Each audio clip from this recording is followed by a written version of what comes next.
This is Igor. He just woke up from a nap. Thank you. And do you ever have this same look on your face when you go to a meeting and somehow survive the meeting? Too often, thank you, Igor. Too often, we have seemed to be inundated with meetings upon meetings upon meetings.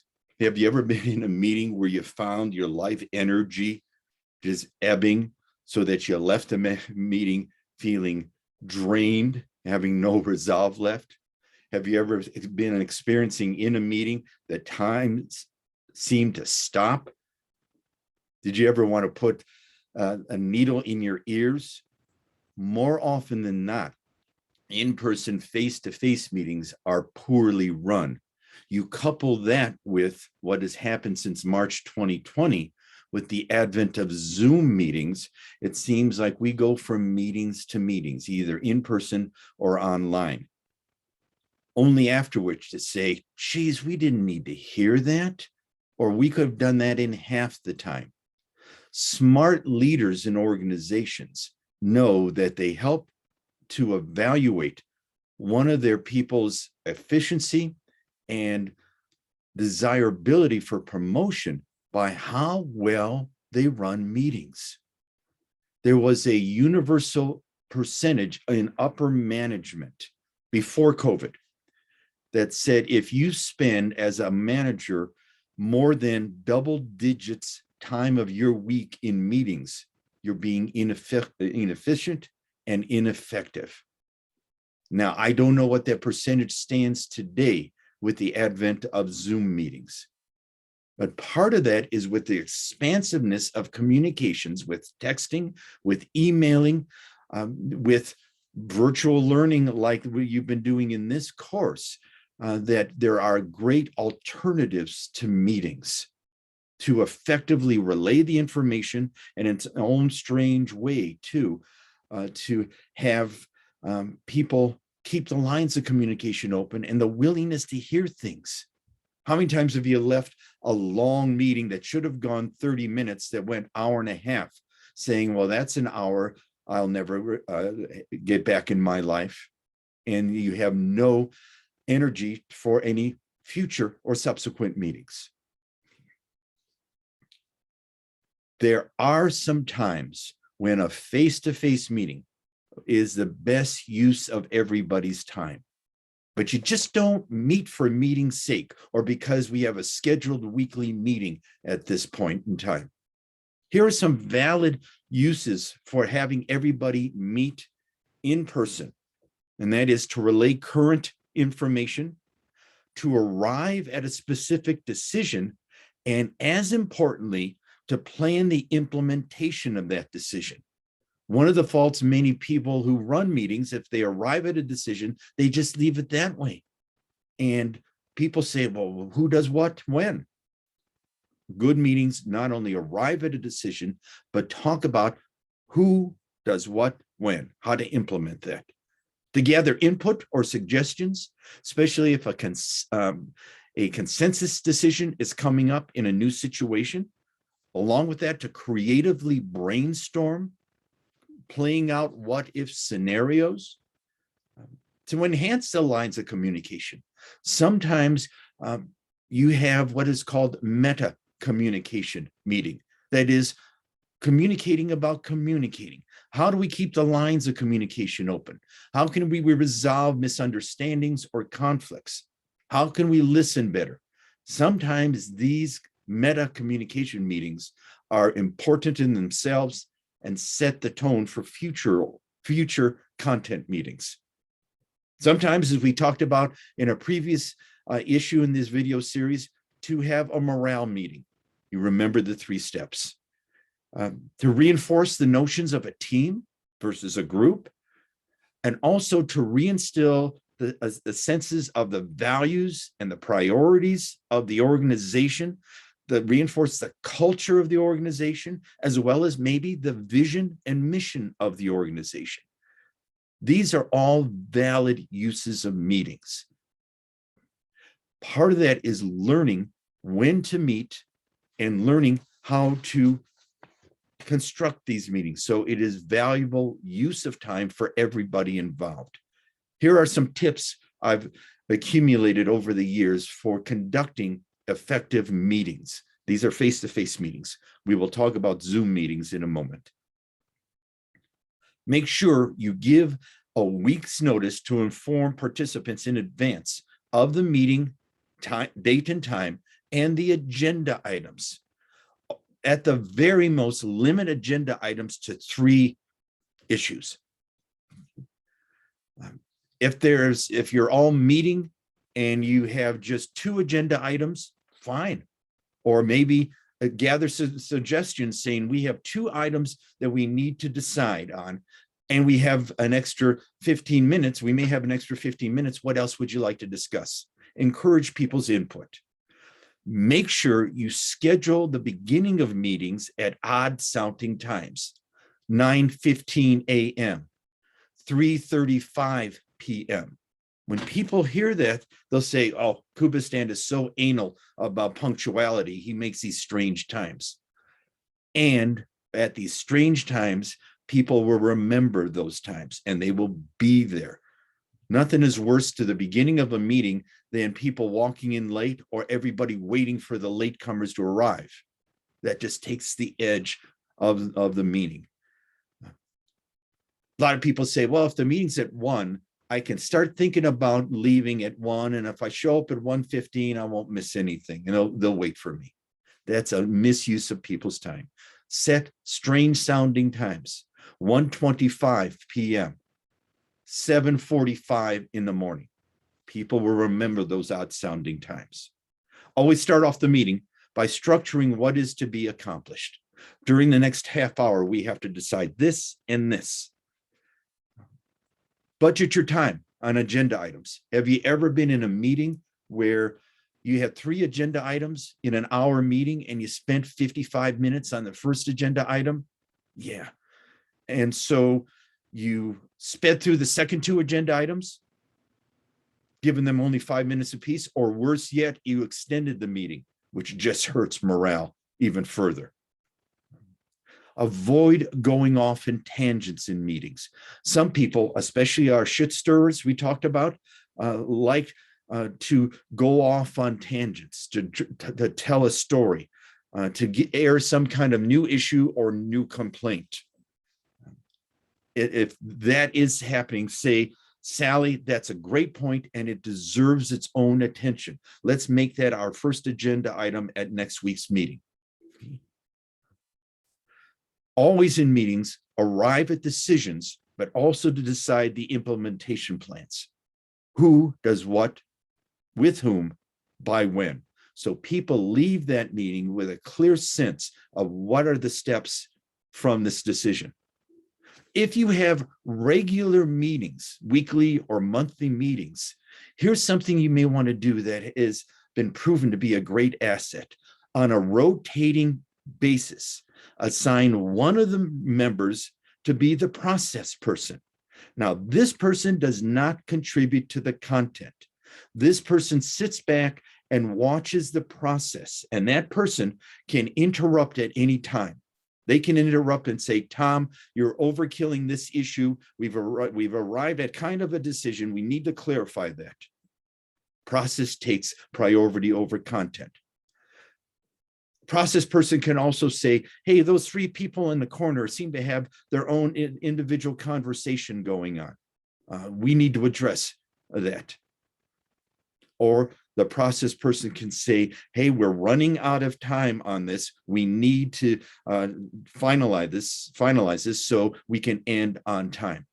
The process person takes priority over the content, because most times, if the processes are not addressed and improved, the content or the decisions will be ineffective. Do that on a rotating basis so everybody becomes aware that they may be the process person and has to observe the big picture. Just by having a process person, the future meetings go much more effectively and efficiently. Always end the meeting on a high note. Thank people individually or collectively. If you have some kind of little award to give out, give it at that time. Reinstill the notions of people making a difference, compliment people, reinstill the notion of the mission or vision of the organizations, end it on the high note. So that will carry over to the next meeting. Back in March of 2020, I would always teach my courses here at Western Nevada College in person, face to face. I found that, yes, the content is a lot more effectively communicated then, but the whole learning environment is much more rich, that people interact with each other, and I can do interactive activities with the class. Well, at the beginning of the pandemic, when campus closed down at the beginning of that spring break in March 2020, we didn't know if we would come back for the rest of the semester. And I did not know a thing called Zoom at the time. During that week, and Igor's becoming awake now. During that week, during spring break, I was educated about how to conduct Zoom meetings. So for the rest of that semester, we did Zoom sessions. I did Zooms during that whole summer school and part of the next fall semester. So much so that my life was right here, sitting right here, speaking into this little green dot of a camera. When we're able to come back on the campus, I start seeing that the in-class were a lot more rich learning experiences for people.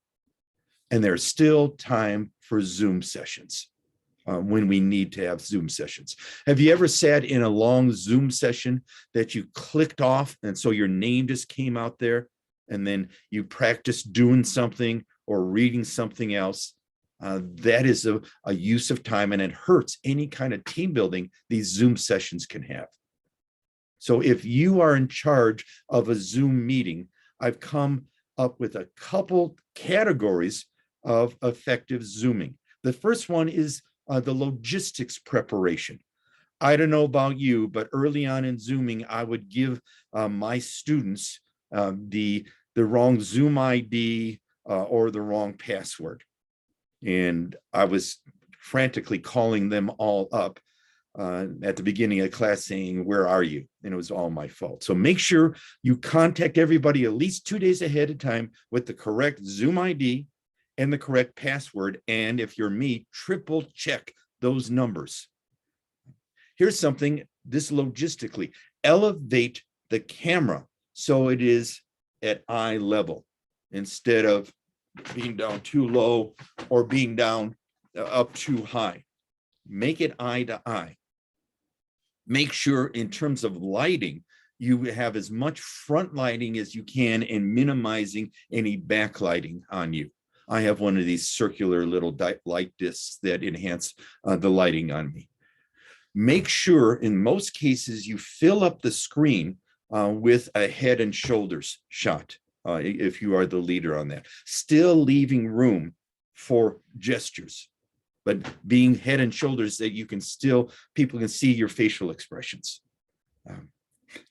Like me, who has running shorts on right now, they don't need to know what's below waist level. Make sure you brush your hair and look nice. Become comfortable with hosting a Zoom session. Seamlessly employ any kind of attachments you put out or the use of breakout rooms. Practice these technological aspects of Zoom before you actually use them. Now, the second section, after being aware of the logistics, look at your own performance. Make sure you have some notes, review your notes, not expecting yourself just to read what's on your notes verbatim. Make sure you spend some time centering yourself, relaxing, even warming up your voice before the Zoom session. Shrug, do what I call a swimmer's shake so that you become more relaxed and connected with these meetings. Make sure you sit up straight or stand up straight when you're doing them. When people you're bringing out of the waiting room, greet each participant, welcome them, even they're members of your regular team. talk about some little things with them until you bring in more people into the waiting room. Notify all that for them to use the mute functions so that you stay in control. And when they have something to say, you may have to remind them to unmute themselves. But too often, if no one's muting themselves, everybody's hearing dogs bark behind you, all sorts of distractions in their offices or homes. Tell them on their image to stay visual as opposed to just clicking out and their names popping up. You want people actively involved in the meetings, and they know that they're being videoed. Make sure you state the goals and the outcomes for the sessions. Unlike in-studio interviews, a Zoom meeting, you look at the camera directly instead of the interviewer. Imagine, like in my little camera there, the green dot, it is somebody's eyes. So I'm making eye contact with that little green dot. Make sure you use big facial expressions, big gestures, because you just can't do something like that on Zoom. People don't see that. Allow your hands to gesture, but not too much.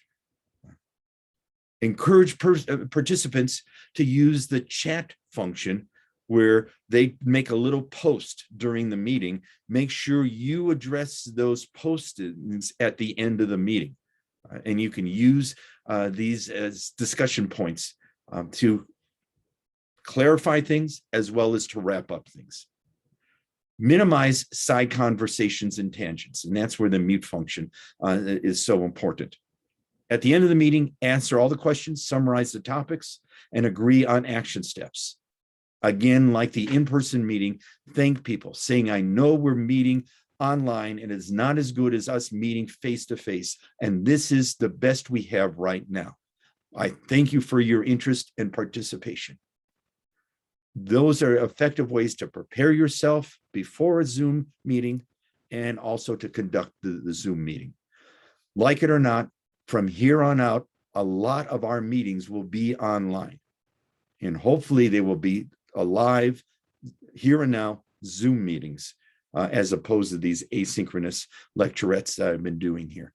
When you're at a point where you're able to lead a face-to-face in-person meeting, remember some of those other points so that it is a good use of everybody's time, so that the meeting achieved sets up the attitudes for the people for the next meeting.